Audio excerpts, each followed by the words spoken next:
En esta presentación hablaremos sobre la dureza. El equipo está integrado por Ramos Ruiz Luis Eduardo, Torres de la Cruz Eduardo, Urban González y Giovanni Franco.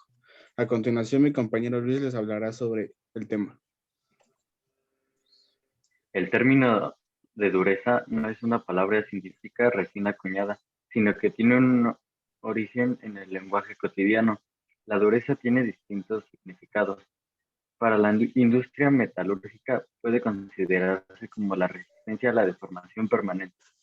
Para el metalúrgico significa resistencia a la penetración. Para el ingeniero de lubricación significa resistencia al desgaste. Para el ingeniero de diseño es una medida de la tensión de flujo. Para la mineralogista significa la resistencia al rayado y para la maquinista la resistencia al mecanizado. Los primeros métodos para determinar la dureza de un material consistían generalmente en el rayado. El ensayo de dureza por rayado consiste en la penetración de la superficie del material por una punta. La siguiente.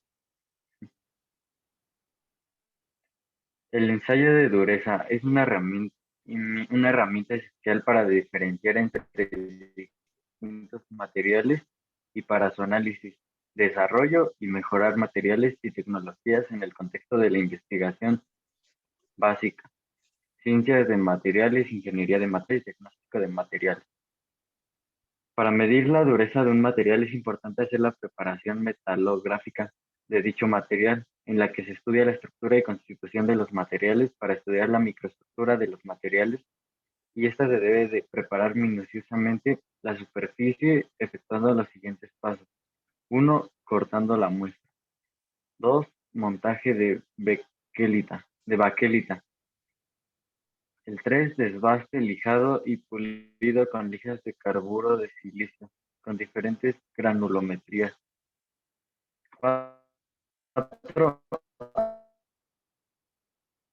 Análisis de imagen con un microscopio.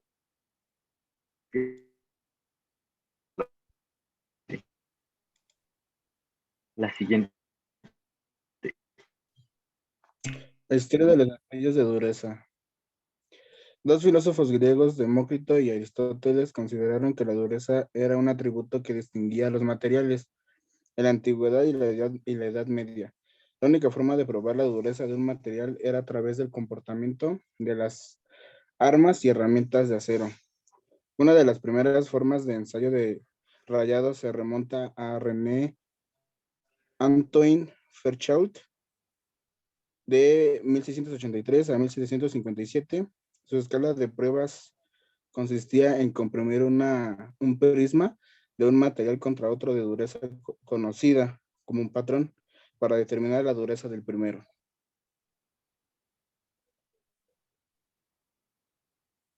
En 1822, el mineralogista y geólogo alemán Carl Friedrich, de 1773 a 1839, propuso una de la escala de dureza del rayado de 10 minerales conocidos, tales como el talco, yeso, calcita y fluorita, apatita, ortosa, cuarzo, topacio, corindón y diamante. Se consideró que un mineral era más duro si era capaz de rayar a los demás. Los valores de dureza de Mons todavía se usan en mineralogía hoy en día, pero no son adecuados para medir dureza de los materiales técnicos, como metales.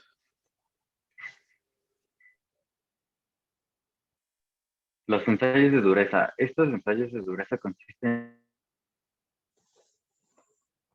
en aplicar una fuerza que es proporcional al cuadrado del tamaño del penetrador, F igual a K por el diámetro cuadrado, y medir la huella que queda. Según la forma del penetrador y la forma de aplicar la fuerza, se emplean diferentes ensayos de dureza, entre los que destacan tres: el método de Brinell, el método de Vickers y el método de Rockwell, de los que se hablará a continuación.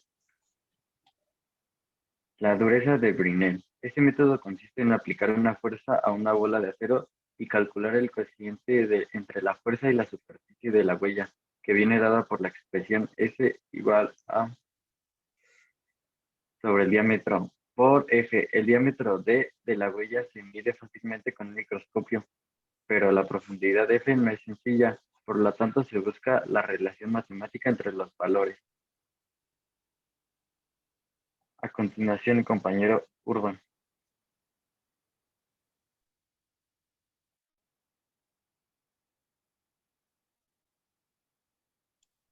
Ahora se divide la fuerza entre la superficie de la huella y se obtiene el valor de la dureza Brinell, que se expresa mediante una expresión normalizada, en el que se escribe el valor de dureza en kp sobre milímetro al cuadrado.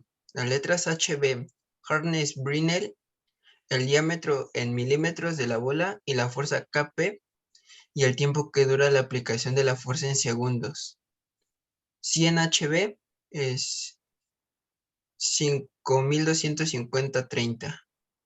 En la parte derecha vemos cómo se hace la fórmula de cómo se tiene que despejar poco a poco. La dureza de Vickers. Este ensayo se utiliza cuando el grosor del material es pequeño o cuando su dureza es muy grande. Para que una bola de acero deje marcar, en este caso el penetrador es una pirámide de diamante con base cuadrada y un ángulo en el vértice de 136 grados. Al igual que en el caso anterior, se divide el valor de la fuerza entre la superficie dejada por el penetrador, expresada en función de las distancias dejadas en una superficie formada por 4 triángulos que se calcula. Esto nos quiere decir que al momento que está bajando la pirámide, van a quedar 4 lados. De esos 4 lados, vamos a sacar su media, y sobre esa media se va a dividir sobre la carga o la fuerza que se está ejerciendo sobre el material, y eso se le conoce el valor de la dureza, que es lo que nosotros vamos a terminar calculando.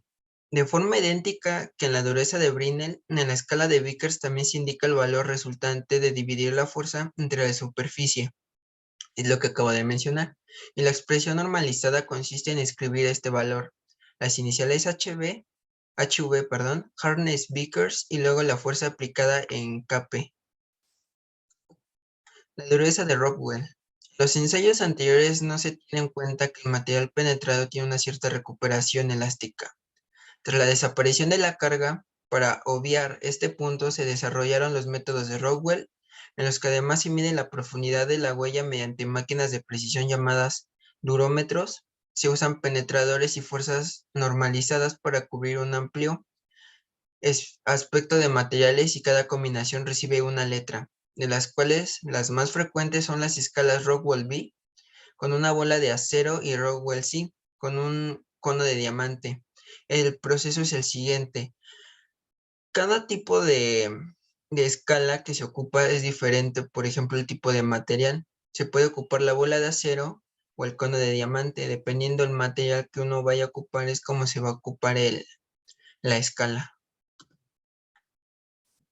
1. Se aplica al penetrador una precarga baja de 10 kp para provocar una deformación elástica y se obtiene una profundidad H0. 2. A continuación se aplica una carga adicional a 60 kp o de 100 kp, con lo cual el penetrador se introduce hasta la profundidad de H1, produciendo una deformación plástica. Por último, se retira esta carga adicional y se mantiene la precarga, con lo cual el penetrador se queda a una profundidad de H2. En conclusión, esto nos quiere decir que cuando uno va bajando, conforme tenga el peso del material, por ejemplo, si tiene un peso mayor, cuando va bajando el penetrador, ya sea del el cono de diamante o sea la bola, entre más peso tenga, menos deformación se va a ver, y entre menos peso tenga, más deformación va a haber. Este tipo de que va bajando el penetrador tiene un tiempo de 15 segundos. La diferencia final entre la profundidad inicial y la final de DH2 menos H0 elimina el componente elástica de la deformación. A continuación, se comprueba cuántas veces cabe la diferencia de la unidad Rockwell de 0,002 milímetros, y este es el valor de la penetración. Este valor es tanto menor cuanto más duro sea el material. Para que los materiales más duros tengan valores de dureza más altos, se resta la penetración de Rowell de 100 en escala de HRB o de 130 en la escala de HRC. Gracias, eso sería todo.